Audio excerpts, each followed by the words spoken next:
Hey guys! So, I'm outside hanging out with my cat. He's eating some grass right now. This is the first time some of us have ever met face to face. So hi, I'm recording from Nashville. So today I wanted to talk to you guys about, shoot, I had it and then I lost it when I started recording, but I guess you guys are used to that.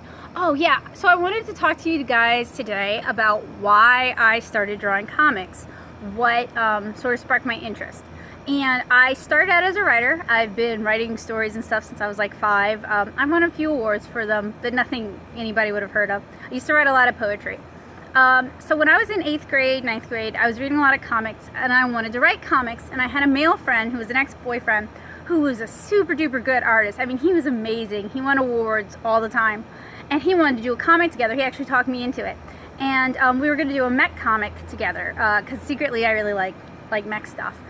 So I went to all this trouble of writing the script for him, and he just flaked. He never ever did it. And I still have that script somewhere at my mom's house back in Luling. And I decided then that I was going to teach myself how to draw. I was like 15, so I knew I had time. And I decided that that was important enough to me that I was going to learn how to do it. And I was terrible. I sucked for like 10 years, just awful, made no improvement because I wasn't in any sort of formal art classes. My high school didn't really have a lot of options when it came to art. There was talented art, which you had to test into, and then there was like regular art, which was like making greeting cards, except on construction paper with crayons. It wasn't art education. It was just like how to kill time 101. So I spent my time at home learning how to draw and my time in class learning how to draw when I should have been doing math.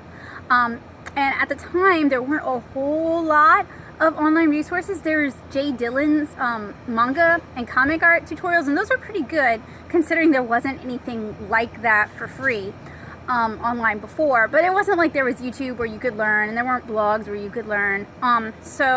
Oh, and I also kind of labored under the delusion that it was wrong to like copy other artists. So I was like completely dead set on finding my own style.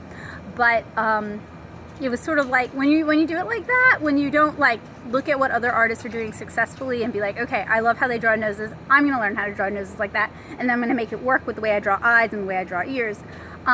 You're reinventing the wheel. You're spending a lot of time figuring things out that somebody's already figured out for you.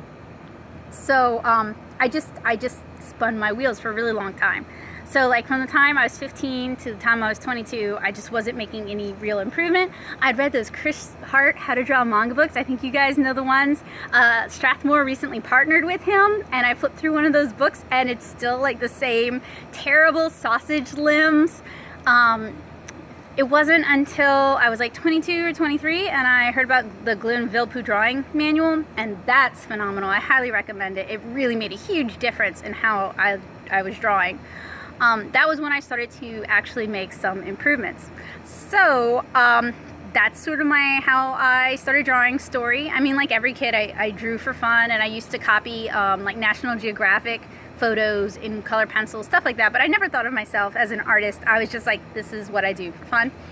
And I wasn't like the one that in class that everyone was like, oh, Becca's such a good artist. That was never ever me. It's still not ever me. Anyway though, I hope me sharing that maybe gave you some inspiration or some fuel, or maybe it made you feel a little bit better about why you started drawing comics or why you became interested in comics. I hope so. I would love it if you shared your like baby's first drawing, like got baby into comics stories here in the comments below. That would be really cool. And if you did enjoy this video, feel free to share it to your social networks. This is my first actual vlog and I'm recording on my phone, so you know there's gonna be a learning curve here, but I thought it'd be a fun way to get to know you guys. So I hope to see you guys again really soon. Bye!